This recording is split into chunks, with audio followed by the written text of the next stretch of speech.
Hello student, ઘન અવસ્થાના આપણે 4 lecture જોઈ ચૂક્યા છીએ અને આજે જોવાના છે એનું લેક્ચર નંબર 5, જેની અંદર આપણો ટોપિક જે છે એ છે સંવૃત સંકુલિત રચનાઓ, જેને આપણે કહીએ છીએ ક્લોઝ પેકિંગ રચનાઓ. આપણે એક પરિમાણ, દ્વિપરિમાણ અને ત્રિપરિમાણની અંદર કેમના ગોળાઓને ગોઠવી શકીએ છીએ અલગ અલગ રીતે, અને તેનાથી આપણને જુદી જુદી રચનાઓ મળે છે, જેના વિશે આપણે જોવાના છીએ. આ ટોપિક જે છે એની અંદર આપણે છિદ્રો વિશેની માહિતી લઈશું, જેની અંદર સમચતુષ્ફલકીય અને અષ્ટફલકીય છિદ્ર ત્રિપરિમાણમાં આપણે જોવાના છીએ. તો આપણે શરૂઆત કરીએ છીએ. એની અંદર પ્રથમ આપણે વન ડાયમેન્શન એટલે કે એક પરિમાણ જે છે તેનાથી શરૂ કરીએ છીએ. આપણે તો એક પરિમાણમાં, જેને આપણે કહીએ છીએ 1D. હવે એક પરિમાણ છે એટલે લંબાઈ, પહોળાઈ કે ઊંચાઈમાંથી આપણે કોઈ એક લઈ શકીએ છીએ. તો એની અંદર હું લંબાઈની વાત કરી લઉં. દાખલા તરીકે તો અહીંયા હું ગોળા તરીકે એને કલ્પેલું છે, તેને હું આ રીતે દર્શાવું છું. હવે તમને જોવા મળી રહ્યું છે અહીંયા કે આ બધા જે તમને જોવા મળી રહ્યા છે બધા એક જ પરિમાણની અંદર છે. એક જ પરિમાણનો મતલબ કે અહીંયા એની પાછળ કે એની આગળ કે એની ઉપર અથવા નીચે બીજા કોઈ ગોળા દર્શાવેલા નથી. જે તમને જોવા મળી રહ્યું છે ફક્ત તે જ છે. તો હવે આને આધારે તમે એમ કહી શકો છો પહેલા કે એની આજુબાજુ સ્પર્શતા ગોળાની સંખ્યા કેટલી છે અને તેની ગોઠવણી કેવી છે. તો હવે આને આધારે મારે કેવું હોય તો પહેલા હું એમ કહી શકું છું કે નજીકતમ સ્પર્શતા કણોની સંખ્યા અથવા ગોળાની સંખ્યા સવર્ગ આંક કહે છે. એટલે પહેલું સવર્ગાંક કોને કહેવાય? તો આ અનંત સુધી છે, આ બાજુ અનંત સુધી છે. હું કોઈ એક ગોળો લઈ લઉં તો ચલો આ ગોળાની વાત કરીએ. આ ગોળાને સ્પર્શતા ગોળા કેટલા છે? તો આ બે. આ ગોળાને સ્પર્શતા ગોળા આ બે. એમ જેટલા પણ લઈશું દરેક ગોળાને સ્પર્શતા ગોળા હંમેશા કેટલા હશે? બે જ હશે. તો આને આધારે એમ કેવું હોય તો આપણે એમ કહી શકીએ છીએ કે એક પરિમાણમાં સવર્ગાંક કેટલો છે? તો 2 છે. ક્લિયર? તો બધાને ખ્યાલ આવી જાય. તો સવર્ગાંક કેટલો આવશે એક પરિમાણની અંદર? તો 2 આવશે. હવે લઈએ છીએ આપણે બી. એ છે દ્વિપરિમાણમાં, એટલે આપણે લઈશું 2 ડાયમેન્શન. હવે જયારે 2 ડાયમેન્શન લઈએ છીએ ત્યારે લંબાઈ, પહોળાઈ આપણી જોડે છે અથવા ઊંચાઈ લઈ શકીએ છીએ. કોઈ પણ 2 ડાયમેન્શનની વાત કરીએ છીએ આપણે. હવે જયારે કોઈ પણ 2 ડાયમેન્શનની વાત કરતા હોય ત્યારે એની સંભાવના ગોઠવણીની કેટલી થઈ જાય છે? 2 થઈ જાય છે આપણી જોડે. તો બે સંભાવના કઈ છે? જો અહીંયા પ્રથમ હું દર્શાવું છું આ રીતે.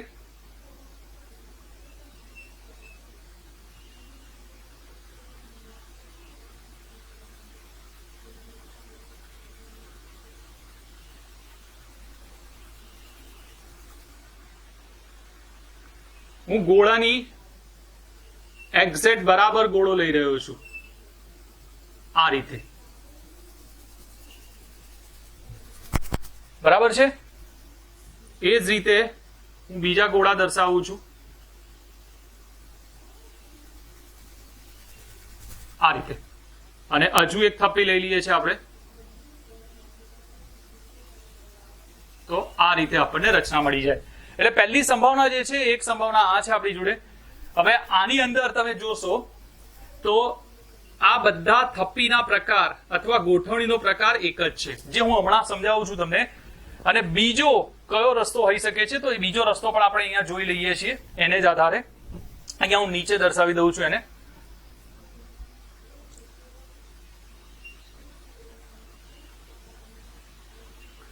આ જ રીતે આપણે લઈ શકીએ છીએ. હું અહીંયા બરાબર ધ્યાનથી જોશો એટલે તમને ખ્યાલ આવશે કે એક્ઝેક્ટલી કઈ જગ્યાએ લઈ રહ્યા છીએ આપણે. જે એની વચ્ચેની જગ્યા છે ત્યાં આપણે દર્શાવવાનું છે.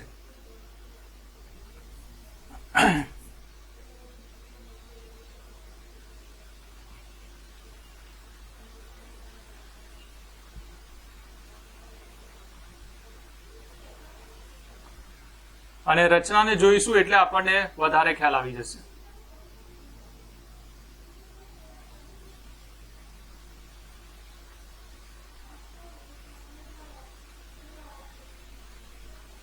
બરાબર છે. એક્ઝેક્ટ ગોળ મેં અમુક નથી લીધેલા,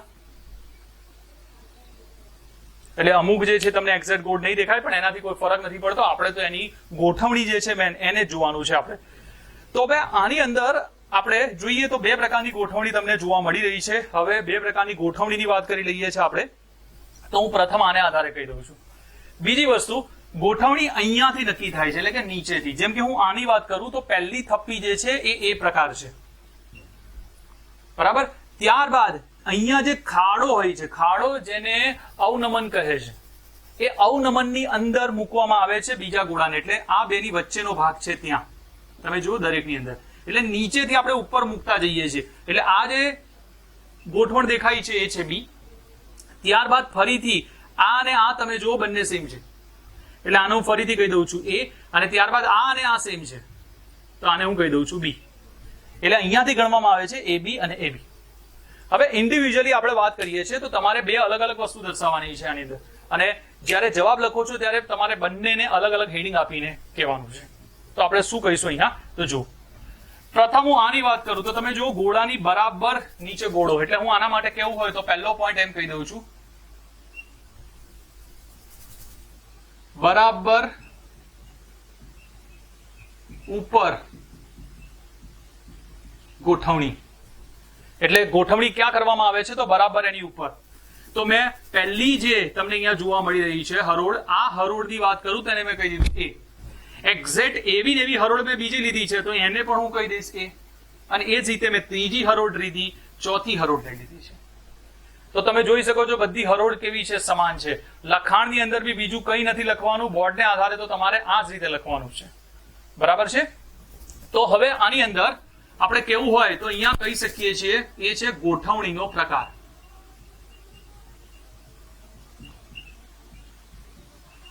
ચલો, તો ગોઠવણીનો પ્રકાર શું થશે? તો ગોઠવણીનો પ્રકાર એ. એટલે જો તમને પૂછે છે ગોઠવણીનો પ્રકાર કેવો છે તો એ પ્રકારનો તમને અહીંયા જોવા મળી રહ્યો છે તેનો ક્રમ, બરાબર. અને આ ક્યારે મળે છે? જ્યારે બરાબર ઉપર ગોઠવણી કરી હોય ત્યારે. હવે હું શું કરું છું તો નજીકતમ, આપણે હમણાં જ કીધું છે નજીકતમ સ્પર્શતા ગોળા લઈ લઈએ. ચલો કોઈ એક ગોળાને આધારે કહી દઈએ. દાખલા તરીકે હું આ ગોળો લઈ લઉં છું, તો એ ગોળાની આજુબાજુના ગોળા જે છે તો એક 1, 2, 3 અને 4. તો નજીકતમ જે તમને ગોળા જોવા મળી રહ્યા છે એ ગોળાના કેન્દ્રો જે છે એને હું જોડી દઉં છું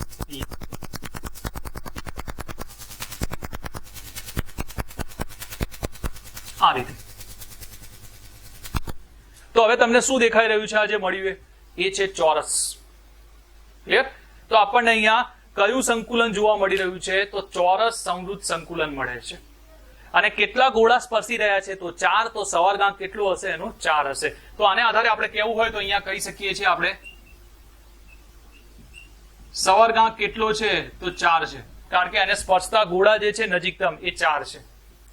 બીજી વસ્તુ, એની અંદર કયા પ્રકારની રચના મળી રહી છે? તો ચોરસ સમૃદ્ધ સંકુલન, બરાબર છે. તો આની અંદર બધાને ખ્યાલ આવી ગયો છે. તો પ્રથમ જે છે એની અંદર શું કહીશું આપણે કે પ્રથમ આપણે એક હરોળ લઈ રહ્યા છીએ, જે હરોળની અંદર એને આપણે એ કહી રહ્યા છીએ, એની ઉપર આપણે શું કરીશું તે જ રીતે બરાબર ઉપર ગોઠવણી કરીશું બીજી હરોળની. આ હરોળ પ્રથમ હરોળ જેવી જ છે, જેથી જો આપણે આને એ કહીશું તો આને પણ આપણે એ જ કહીશું. અને એ જ રીતે ત્રીજી હરોળ અને ત્યારબાદ ચોથી હરોળ. એટલે આપણે શું કરીએ છીએ? બરાબર ઉપર ગોઠવણી કરી રહ્યા છીએ, એટલે બધી હરોળ સમાન છે. ત્યારબાદ આપણે કહી દીધું ગોઠવણીનો પ્રકાર તો આ એ છે, તો બાકીના પણ એ જ હશે, કારણ કે ગોઠવણી બધાની સેમ જ રાખી છે, કંઈ જ બદલ્યું નથી આપણે. તો એને આધારે આપણે કહી શકીએ છીએ કે એ પ્રકાર છે. ત્યારબાદ નજીકતમ ગોળા કેટલા સ્પર્શે છે એને? તો 4. તો આપણે કહી દઈશું એટલા માટે આની અંદર સવારગાંક કેટલો છે? 4 છે. ત્યારબાદ પોઈન્ટમાં આપણે શું કહીશું કે જો એ 4 જે ગોળા દેખાય છે એના કેન્દ્રોને જોડી દેવામાં આવે તો રચના કઈ મળશે? ચોરસ. એટલા માટે આપણે એને શું કહીએ છીએ? ચોરસ સમૃદ્ધ સંકુલન કહીએ છીએ, બરાબર છે. તો પહેલો ભાગ જે છે બધાને ખ્યાલ આવી ગયેલો છે. હવે વાત કરીએ સેકન્ડ નંબરની. સેકન્ડ નંબરની અંદર આપણે શું કરીએ છીએ? પહેલો પ્રકાર આપણે જે લીધો છે હરોળનો એ છે એ પ્રકાર, સીધા મેં એને ગોઠવી દીધા છે. પણ હવે સેકન્ડ નંબર છે એને એક્ઝેક્ટ મેં ઉપર નથી રાખ્યા, એને મેં કઈ રીતે ગોઠવ્યા છે તો શબ્દ યાદ રાખજો. આને જેમ આપણે કીધું બરાબર ઉપર ગોઠવણી, એ જ રીતે આને કહેવાય છે સાંત્રિત ગોઠવણી. શબ્દને યાદ રાખજો, સાંત્રિત ગોઠવણી, અથવા આપણે એમ કહી શકીએ છીએ ક્યાં ગોઠવવામાં આવે તો શબ્દોની અંદર યાદ રાખી શકો છો કે બીજી હરોળના ગોળાઓને, પરફેક્ટ યાદ રાખજો આને, આ બીજી હરોળના ગોળાઓને પ્રથમ હરોળના અવનમન એમ કહી શકાય, વચ્ચેના ખાડા, આ જે ખાડા પડે છે ને, આ બે ગોળા વચ્ચે આ ખાડો, આ બે ગોળા વચ્ચે આ ખાડો, એ ખાડાની વચ્ચે ગોઠવવામાં આવે છે, જેને કહીએ છીએ આપણે સાંત્રિત. શબ્દને યાદ રાખજો, તમને અંદર શબ્દ મળી જશે અવનમન.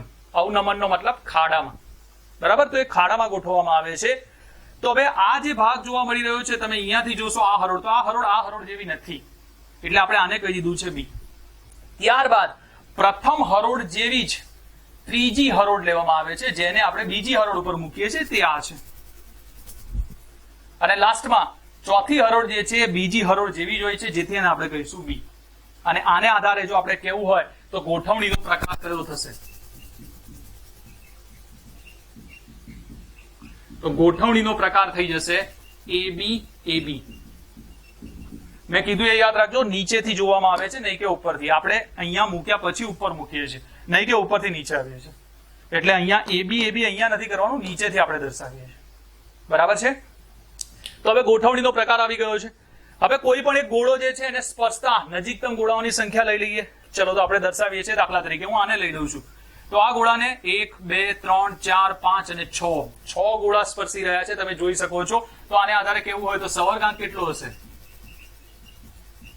તો સવર્ગાંક કેટલો 6. બરાબર છે? ત્યારબાદ એના કેન્દ્રો લઈ લઈએ આપણે દરેક ગોળાનું, અને એ કેન્દ્રોને હવે જોડી દઈએ.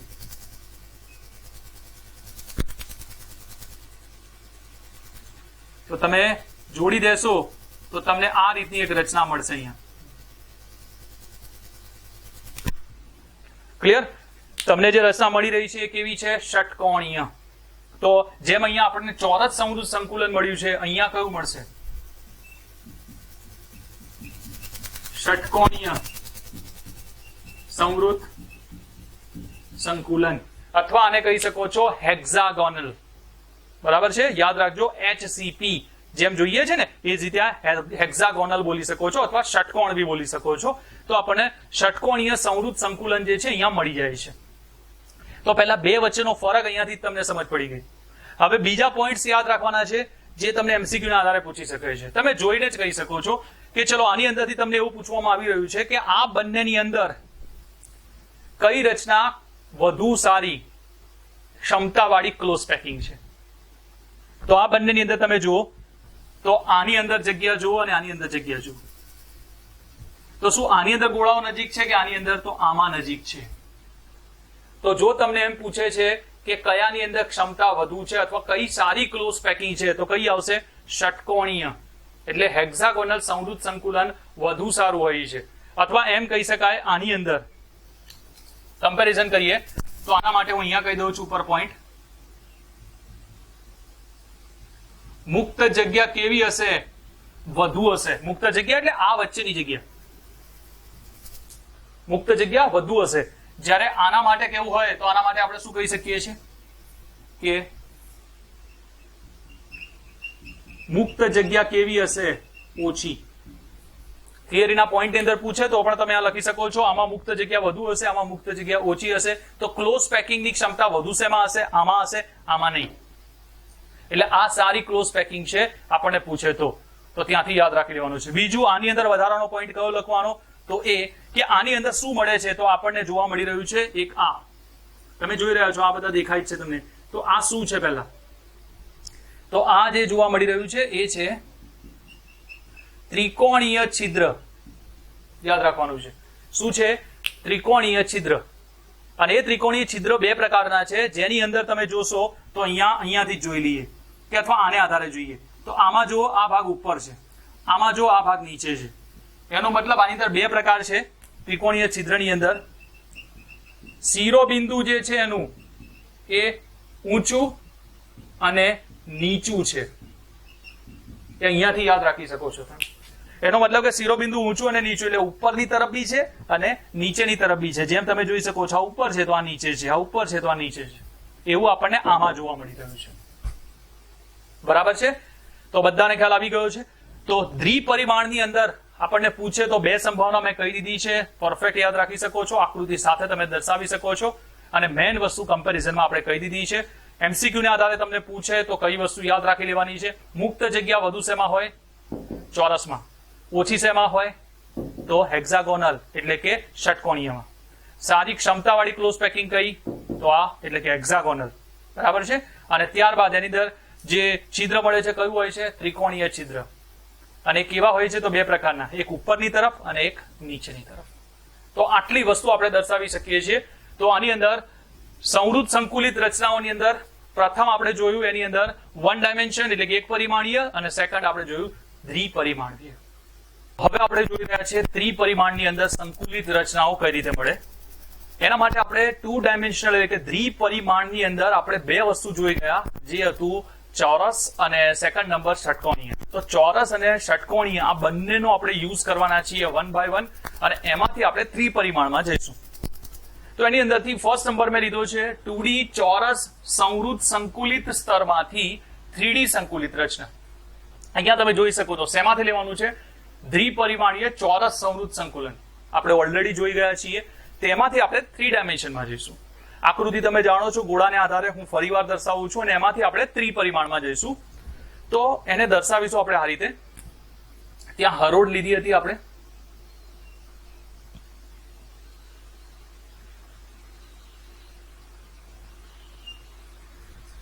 એક્ઝેક્ટ ગોળો એની નીચે,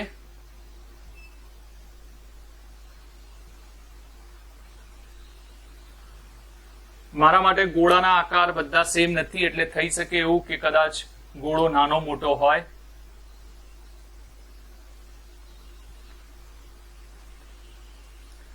તો આપણે એક પછી એક હરોળ લઈ રહ્યા છીએ આ રીતે.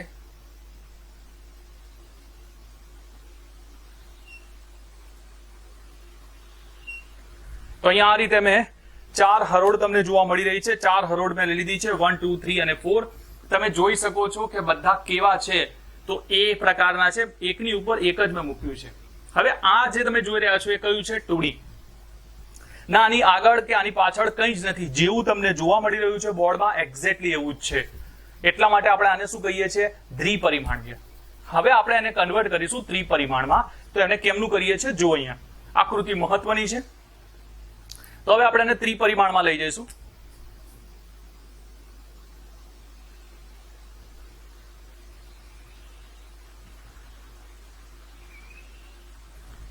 એ જ રીતે અહીંયા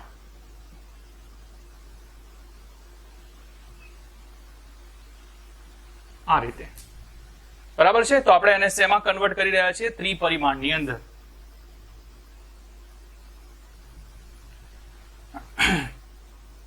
એ જ રીતે અહીંયા ફરી એકવાર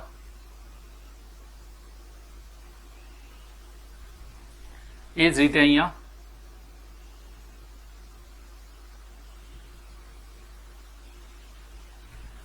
વધુ ગોળા દર્શાવવા હોય તો આપણે અહીંયા દર્શાવી શકીએ છીએ, પણ આપણે એટલી જરૂરિયાત નથી. એટલે હાલમાં આટલી આકૃતિ જોઈને પણ આપણને ખ્યાલ આવી જ રહ્યો છે. તમે અહીંયાથી જુઓ, આ લાઇનિંગ, આ લાઇનિંગ, આ લાઇનિંગ તમને જોવા મળી રહી છે. એનો મતલબ કે આવા પાછળ છે. બરાબર છે? તો આ એક 3 ડાયમેન્શનલ આકૃતિ થઈ ગઈ. હવે આપણે એને કયા પરિમાણમાં લઈ જઈ ચુક્યા છીએ? ત્રિપરિમાણની અંદર. તો આને આપણે કઈ રીતે બોલી શકીએ છીએ? તો એક પહેલો જે તમને આ હરોળ આખી જે દેખાતો હતો, આ 2D સંવૃત સંકુલન ચોરસ વાળું જે હતું, એની પાછળ મેં મૂકી, કાં તો પછી તમે એમ કહી શકો છો કે આને આડું કરી દીધું છે અહીંયાથી. બરાબર છે? અને પછી મેં શું કર્યું? એની પર 2 3 4 એમ કરીને આ મૂકતો જઉં છું. એટલે જો તમે આડામાં વિચારતા હોય કે ઊભી લાઈનમાં વિચારતા હોય, કોઈ ફરક નથી પડતો. બંનેની અંદર આપણે બરાબર ગોળાની ઉપર ગોળો મૂક્યો છે. બરાબર છે? તો બધાને અહીં ખ્યાલ આવી ગયો છે. તો હવે મને કહો કે આનો પ્રકાર બી એ છે, તો આ પણ એ, આ પણ એ અને આ પણ એ. તો આની અંદર બી ગોઠવણીનો પ્રકાર તો ચેન્જ થવાનો નથી. કયો હશે? એ પ્રકારનો જ હશે. એટલે કોઈ જ ફરક નથી. બરાબર? હવે આ ત્રિપરિમાણમાં ગયું છે. ત્રિપરિમાણમાં ગયું છે તો શું હવે ચોરસ રહેશે? નહીં, કારણ હવે પાછળ બી છે. તો એના માટે શું થશે? જો અહીંયા આપણે લઈ રહીએ છીએ આ રીતે. તો આની અંદર પ્રથમ આ 4 ગોળા તમને દેખાય છે બધાને, એના કેન્દ્રો મેં લઈ લીધા. બરાબર જોજો એટલે તમને ખ્યાલ આવે. આ રીતે ક્લિયર? હવે પાછળના ગોળા બી લઈ રહ્યો છું. તો આ એક, એ જીત્યા અને એક અહીંયા. બરાબર? કેમનું બનાવવાનું છે બરાબર ધ્યાનથી જોશો તો તમને ખ્યાલ આવી જશે. હવે એને હું જોડી દઉં છું. જો એને હું જોડી દઈશ તો આ રીતની મને રચના મળશે. ક્લિયર? તો અહીંયાથી તમે હવે જોઈ શકો છો કે તમને જે આ જોવા મળી રહ્યો છે એ શું છે? ઘન છે. અને ઘન કેવો છે? ત્રિપરિમાણીય છે. તમે જોઈ શકો છો પાછળના પણ મેં લીધા છે. આ જે ચોરસ લીધું એ આગળના માટે છે. આ પાછળ જે લીધા છે 4 એ પાછળની લાઈનના, એટલે બીજી જે એની પછીની હરોળ જે લીધી હશે એની પાછળ જે લીધું હશે સ્તર, એ સ્તરના છે. બરાબર? તો આ રીતે આપણને શું મળી જશે? અહીંયા ઘન જે છે એ જોવા મળી જશે. તો હવે આના માટે આપણે કેવું હોય તો કઈ કઈ વસ્તુઓ કહી શકીએ છીએ? તો પહેલા આના આધારે કેવું હોય તો આપણે કહી શકીએ છીએ ગોઠવણીનો પ્રકાર.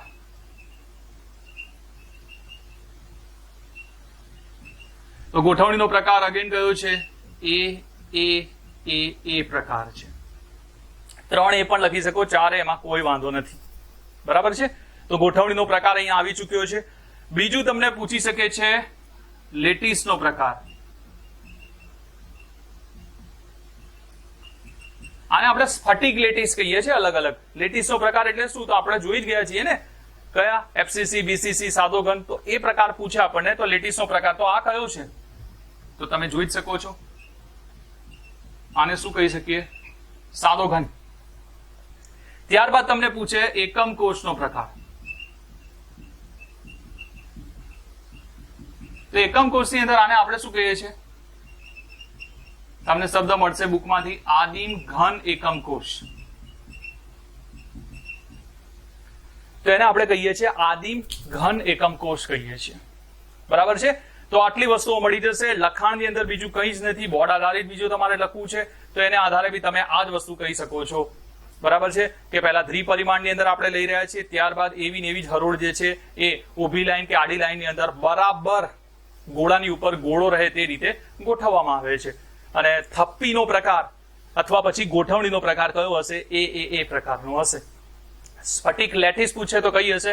સાદો ઘન હશે. અને એકમ કોષનો પ્રકાર પૂછે તો કયો હશે? આદિમ ઘન એકમ કોષ જોવા મળશે. બરાબર છે?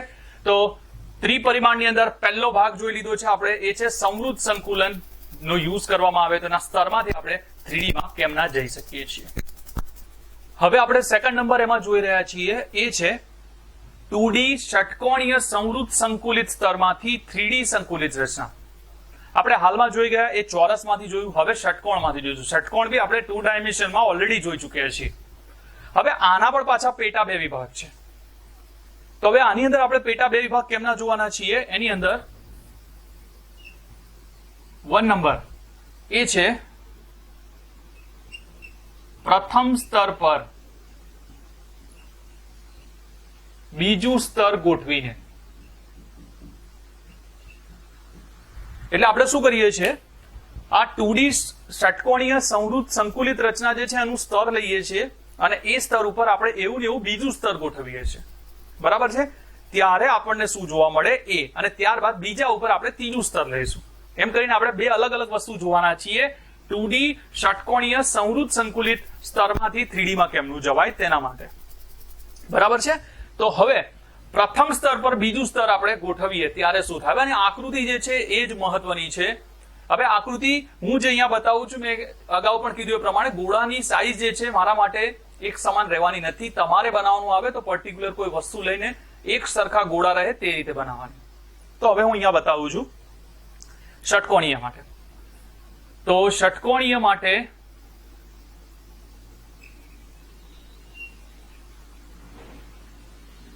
અને બની શકે તો ગોળાઓની સાઈઝ મોટી રાખવાની છે તમારે.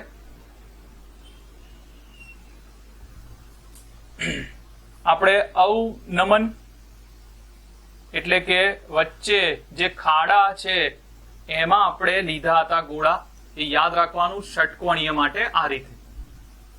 બરાબર છે?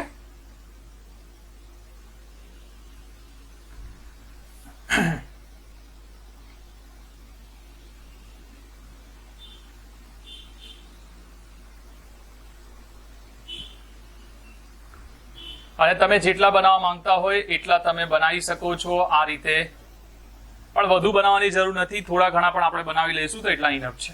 બરાબર છે? ચલો, તમે આ રીતે અહીંયા બનાવી દીધેલા છે. હવે આ જે તમને જોવા મળી રહ્યું છે એ કયું છે? 2D ષટકોણીય સમૃદ્ધ સંકુલિત સ્તર જોવા મળી રહ્યું છે આ. હવે આવું ને આવું એક સ્તર હું બીજું લઈશ અને એ સ્તરને આની પર મૂકીશ. પણ હવે કેમ ના મૂકીશું? તો હવે હું એને મૂકીશ કે આ સ્તરના જે ખાડા એટલે કે અવનમન છે એ અવનમનની અંદર મૂકવાના છીએ આપણે. બરાબર છે? યાદ રાખજો, તમારે લખાણની અંદર પણ આ વસ્તુ ક્લેરિફાઈ કરવી પડશે કે ક્યાં મૂકવામાં આવે. તો પ્રથમ સ્તરના ખાડાની અંદર બીજું સ્તર જે છે મૂકીએ છીએ. બીજું સ્તર પણ કોઈ નવું નથી. કયું છે? 2D ષટકોણીય સમૃદ્ધ સંકુલિત સ્તર જ છે જેને આપણે મૂકીએ છીએ. બરાબર? પણ સેકન્ડ નંબર જે મૂકીએ છીએ એક્ઝેક્ટલી એની ઉપર નથી મૂકતા, ખાડામાં મૂકીએ છીએ. એનો મતલબ શું થપ્પીનો પ્રકાર હવે સેમ રહેવાનો છે? નહીં, તો હવે ચેન્જ થશે. બરાબર છે? તો ત્યાંથી ખબર પડી જાય કે તે હવે એક નથી, તે અલગ અલગ થઈ ગયા છે, એટલે જુદા આપણને જોવા મળવાના છે. તો હવે એના માટે જો હું દર્શાવું તો એ કેમનું હોઈ શકે છે? તો જો અહીંયા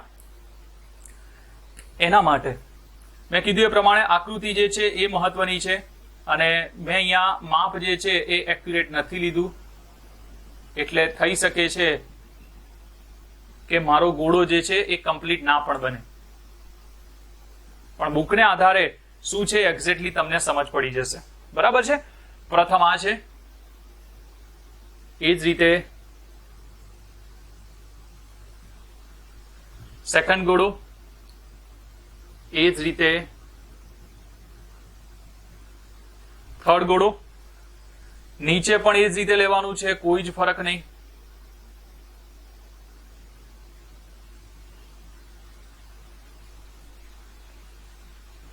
આ રીતે મેં કીધું એ પ્રમાણે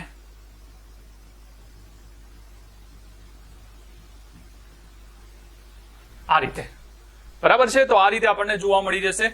તો મેં કીધું એ પ્રમાણે કંઈ જ એવું નથી કે જે અલગ છે, તમે સરળતાથી એમ તો બનાવી શકો છો, પણ ખ્યાલ તમને આવવો જોઈએ. અહીંયા મેં એક કરતા વધારે નથી બનાવ્યા જેથી વધારે કોમ્પ્લેક્સ ના થઈ જાય અને તમને ખ્યાલ ના આવે. બરાબર છે? તો હવે જે આ ડોટેડ લાઈન તમને દેખાય છે એ કયો છે? એ નવું સ્તર છે જે મેં મૂક્યું છે એની પર. બરાબર? એટલે બીજું સ્તર છે આપણું. તો હવે આ બીજું સ્તર જે છે એને મેં અલગ રીતે મૂક્યું છે, એટલે એને આપણે બી કહી દઈએ છીએ. તો આપણે એ અને બી કેવું હોય તો એ અને બી બે અલગ અલગ સ્તરને આધારે ગોઠવણી કહી શકીએ છીએ કે એબી પ્રકારની છે આની અંદર. બરાબર? ચલો, હવે આની અંદર જોવાનું છે આપણે એ છે કે એક્ઝેક્ટ જો આને જોવામાં આવે તો કયા પ્રકારના પહેલા તો છિદ્રો મળે છે અને ક્યાં મળે છે એ આપણે જોવાનું છે. તો હવે બરાબર જોજો, જે છિદ્ર ફક્ત 4 ગોળાઓ વડે ઘેરાયેલું છે. 4 ગોળા કયા છે? બરાબર ધ્યાનથી જોજો. જેમ કે હું અહીંયા બતાવી રહ્યો છું, આ છિદ્ર જુઓ તમે. તો આ છિદ્રની અંદર 4 ગોળા કયા છે? તો આ પાછળના જોવા ડાર્ક લાઈન વાળા 1 2 3 અને એક આ ઉપરથી મૂક્યો એમ ટોટલ કેટલા ગોળા? 4 છે. બરાબર છે? જ્યારે હવે હું બતાવું છું તમને આ છિદ્ર જુઓ. તો આ છિદ્ર જે જોવા મળી રહ્યું છે એ છિદ્ર કેટલા ગોળા વડે છે? તો જુઓ 1 2 અને 3 ડાર્ક લાઈન વાળા, અને ડોટેડ બી જુઓ તમે 1 2 અને 3 ટોટલ કેટલા? 6. ક્લિયર? તો એ જે છે એ કયું છે? અષ્ટફલકીય છિદ્ર છે. બરાબર? આના કરતા સારી આકૃતિ તમારી બુકમાં હશે મેં કીધું એ પ્રમાણે. તો હું અહીંયા દર્શાવવું હોય તો અહીંયા એને કહી દઉં છું આ રીતે, આને હું દર્શાવી દઉં છું ટી વડે. બરાબર છે? તો આ જેટલા મળે છે એ બધા શું હશે? ટી હશે. જ્યારે આ જે જોવા મળે છે એ શું હશે? ઓ હશે. અહીંયા મેં વધારે નથી લીધા, એટલે આગળ અહીંયા હજુ આપણે દર્શાવેલા નથી, અને દર્શાવવા માંગતા હોય તો આ જ રીતે આપણે દર્શાવી શકીએ છીએ, એમાં કંઈ જ વધારે નથી. પણ હવે મહત્વની વસ્તુ શું છે તો એ જોઈ લેજો. અહીંયા મહત્વની વસ્તુ એ છે કે જ્યારે પણ ઓક્ટાહેડ્રલ લેવામાં આવશે ત્યારે ઓક્ટાહેડ્રલ 1 મળશે, ત્યારે ટેટ્રાહેડ્રલ એટલે કે સમચતુષ્ફલક ઓલરેડી આપણને 2 મળી ચૂક્યા હશે આને આધારે જ.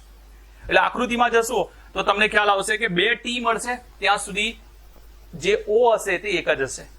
ટી એટલે ટેટ્રાહેડ્રલ જેને કહીએ સમચતુષ્ફલકીય છિદ્ર, અને ઓ એટલે ઓક્ટાહેડ્રલ જેને કહીએ છીએ આપણે અષ્ટફલકીય છિદ્ર. બરાબર? તો એ બંનેની અંદર ફરક છે. આકૃતિને આધારે તમને આ રીતની રચના જોવા મળી જશે. હવે મેન વસ્તુ આવે છે આને આધારે જે કહેવાનું છે તે, એ હું અહીંયા દર્શાવું છું. બરાબર? તો હવે આ રચનાને હું અલગ કરું છું એટલે તમને ખ્યાલ આવી જાય કે કેમનું જોવાનું છે. તો હવે એની અંદર છે, તમે રચના જોશો. પ્રથમ હું આને આધારે લઈ લઉં છું.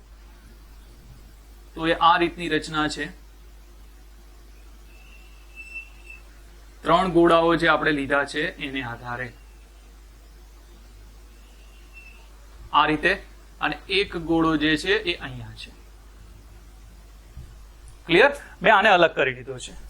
બરાબર? હવે એને જો આપણે દર્શાવવો હોય તો એને આપણે કેમનો દર્શાવી શકીએ છીએ? તો હું આ રીતે લઈ લઉં છું. એ એક્ઝેક્ટ કેવો છે? તો એક સ્તર જે છે એ આ રીતનું છે, અને આ જે ગોળો જોવા મળી રહ્યો છે તે અહીંયા છે. એટલે ઉપર મેં અહીંયા દર્શાવી દીધો એને આ રીતે. એટલે 2 સ્તર તમને જુદા જુદા દેખાય. અને છિદ્ર જે છે એ છિદ્ર અહીંયા છે. બરાબર છે? તો આને આપણે કહીએ છીએ એ છે સમચતુષ્ફલકીય છિદ્ર. બોલો, ક્લિયર? તો આને આપણે શું કહીએ છીએ? સમચતુષ્ફલકીય છિદ્ર આને કહીએ છીએ આપણે. અને એને આધારે જો આપણે દર્શાવવું હોય તો એને કહી શકીએ છીએ આપણે આ રીતે કે કેવી રચના? તો એ ચતુષ્ફલક બનાવશે. શું બનાવશે? તો ચતુષ્ફલક. આ રીતે. હવે સમચતુષ્ફલકીય રચના તમે જાણો જ છો. બરાબર છે? 3 અહીંયા છે, એક અહીંયા બહાર હશે. ક્લિયર? આ જે પોઈન્ટ દેખાય ત્યાં ઉપર છે, એ ઉપર કોણ છે? તો આ છે બીજું સ્તરનું. ક્લિયર? તો આને આધારે આપણને જે મળે રચના કહીએ છે ચતુષ્ફલકીય. આ જ રીતે આપણે હવે બનાવીએ છીએ એ છે અષ્ટફલકીય માટે. તો આ જ રીતે જો બનાવીએ અષ્ટફલકીય માટે, તો પ્રથમ સ્તર આ છે, જેમ કે તમે આ લઈ લો, આને આધારે 1 2 3 ને આધારે, અથવા પછી આને આધારે કોઈ પણ લઈ શકીએ છીએ, એમાં કોઈ વાંધો નથી. ખાલી એકબીજાથી કેવા હશે? ઉલટા હશે. બસ એટલું યાદ રાખવાનું છે આપણે. તો અહીંયા હવે ત્યાર પછી 2 ગોળા લઈ લઉં છું આ રીતે, અને એક ગોળો અહીંયા નીચે છે. સોરી, આ રીતે. તો હવે તમને જોવા મળી રહ્યા છે એની અંદર અહીંયાના 3 ગોળા, 1 2 3, અને આ 3 ગોળા. એમ ટોટલ કેટલા થઈ ગયા? 6. એમાં જે તમને અહીંયા જોવા મળી રહ્યું છે એ છિદ્ર છે, અને એ છિદ્ર કયું છે? તો એ અષ્ટફલકીય છે. બરાબર? એટલે જો આપણે એને અલગ કરવું હોય તો અલગ કરીને આની જેમ જ કેવું હોય તો આપણે એમ દર્શાવી શકીએ છીએ. આના માટે પણ આ રીતે.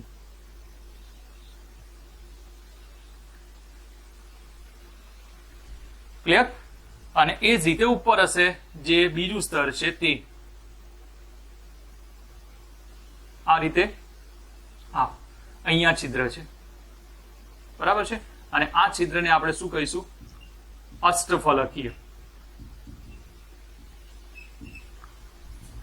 ક્લિયર? તો આ છિદ્રને આપણે કયું છિદ્ર કહીશું? અષ્ટફલકીય છિદ્ર કહે છે. અને આની જેમ જ આપણે રચના લેવી હોય તો રચના અહીંયા મળી શકે છે આપણને.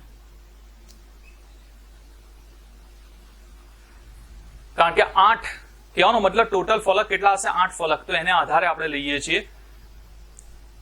એટલે પોઈન્ટને આધારે જોઈએ તો રચના જે છે એ આપણને કઈ રીતની મળશે?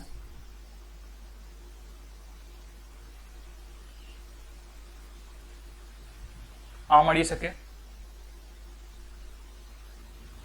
અને ડોટેડ લાઈનને આધારે તો આ રીતે તમને મળી જશે. આ જે જોવા મળી રહ્યું છે અષ્ટફલકીય છિદ્ર જોવા મળી રહ્યું છે. તો આપણને અહીંયા 2 વસ્તુ મળે, સમચતુષ્ફલકીય છિદ્ર અને અષ્ટફલકીય છિદ્ર. એમ 2 પ્રકારના છિદ્રો આપણને અહીંયા મળી જાય છે. ક્વેશ્ચન તમને આવો પણ પૂછી શકે છે, સમચતુષ્ફલકીય છિદ્ર અને અષ્ટફલકીય છિદ્રો સમજાવો. તો સમજી લો કે તમને આ જ ક્વેશ્ચન પૂછ્યો છે. બરાબર છે? તો ત્યાંથી જ તમને આ વસ્તુનો ખ્યાલ આવી જવો જોઈએ કે મારે એની અંદર કેટલી વસ્તુઓ જે છે એ દર્શાવવાની છે.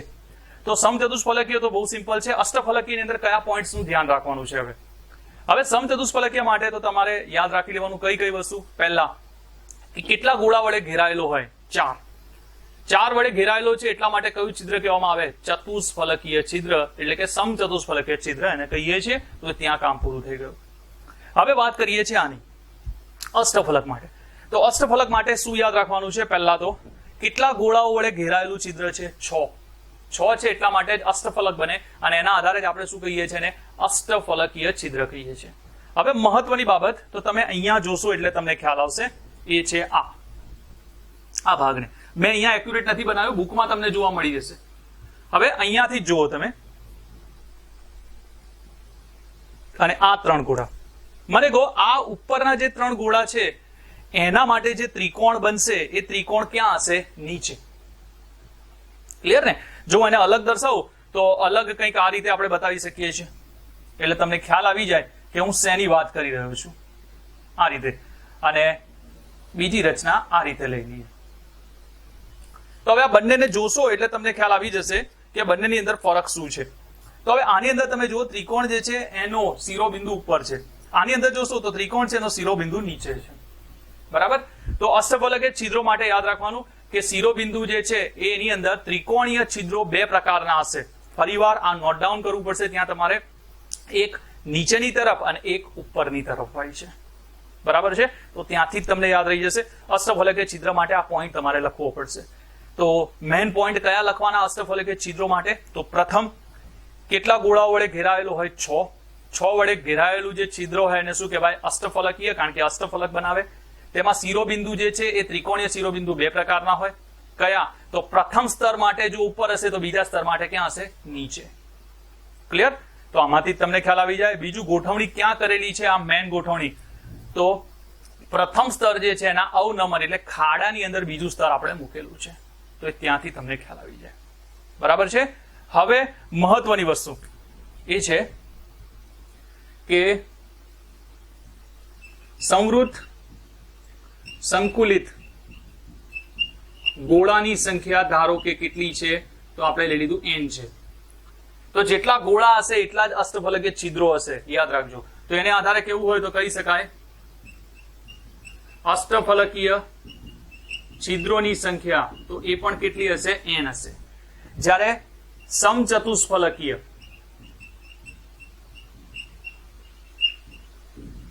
છિદ્રોની સંખ્યા તમને પૂછે તો એ હોય છે 2n.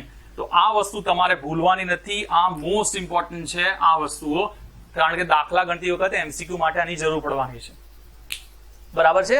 તો હવે એના માટે આપણે શું કહી શકીએ? ફરી એકવાર હું કહી દઉં છું. જો અહીંયા આ રચનાને આધારે તમને વધુ સારી રીતે ખબર પડશે. તો આની અંદર થશે એવું કે જ્યારે તમે જોશો તો T તમને 2 મળતા હશે ત્યારે O તમને 1 જ મળશે. બરાબર છે? મેં કીધું એ મારી રચના એટલી એક્યુરેટ નથી, પણ બુકને આધારે હવે તમે સમજ પડી ગઈ હશે તો તમને ખ્યાલ આવી જશે. તો હવે ત્યાં યાદ રાખજો કે ઓક્ટાહેડ્રલ 1 હશે ત્યારે ટેટ્રાહેડ્રલ કેટલા હશે? 2 હશે. એટલા માટે જ્યારે અષ્ટફલકીય છિદ્રોની સંખ્યા n હોય ત્યારે ચતુષ્ફલકીની 2n હોય. તો અહીંયાથી પોઈન્ટ યાદ રાખવાનો કે હંમેશા ચતુષ્ફલકીય છિદ્રોની સંખ્યા અષ્ટફલકીય કરતા બમણી હોય છે. ક્વેશ્ચન 2 માર્કનો કરીને પણ તમને પૂછી શકે છે. તો અહીંયાથી તમારે યાદ રાખી લેવાનું છે. એટલે હવે જ્યારે સૂત્ર હોય, કોઈ અણુસૂત્રનો દાખલો હોય કે કંઈ પણ પૂછે અને ત્યાં એવું કહી દે કે એ ઘટક ચતુષ્ફલકીય છિદ્રમાં છે, એનો મતલબ તમારે ત્યાં શું લેવાનું છે? 2n. સ્મોલ n બી લઈ શકો છો, કેપિટલ લખવાની જરૂર નથી. બરાબર? અને એમ કહે કે અષ્ટફલકીય છિદ્રમાં છે તો શું લેશો? n. બધાને ખ્યાલ આવી ગયો છે? અથવા એમ કહે કે સીસીપી રચનામાં છે તો પણ તમારે શું લેવાનું છે? n. સીસીપી રચનામાં એનો મતલબ અષ્ટફલકીય છિદ્રો જ છે. યાદ રાખી લેજો. બરાબર છે? એટલે દાખલો ગણતી વખતે આ ધ્યાન રાખવાનું છે અણુસૂત્રના દાખલા માટે. બરાબર? તો આપણે પ્રથમ ભાગ 2D ષટકોણીય સંવૃત સંકુલન સ્તરમાંથી પ્રથમ આપણે કયું જોયું? પ્રથમ સ્તર પર બીજું સ્તર ગોઠવીએ ત્યારે. અને એની અંદર આપણે કઈ 2 વસ્તુ જોઈ છે હાલમાં? સમચતુષ્ફલકીય છિદ્ર અને અષ્ટફલકીય છિદ્ર.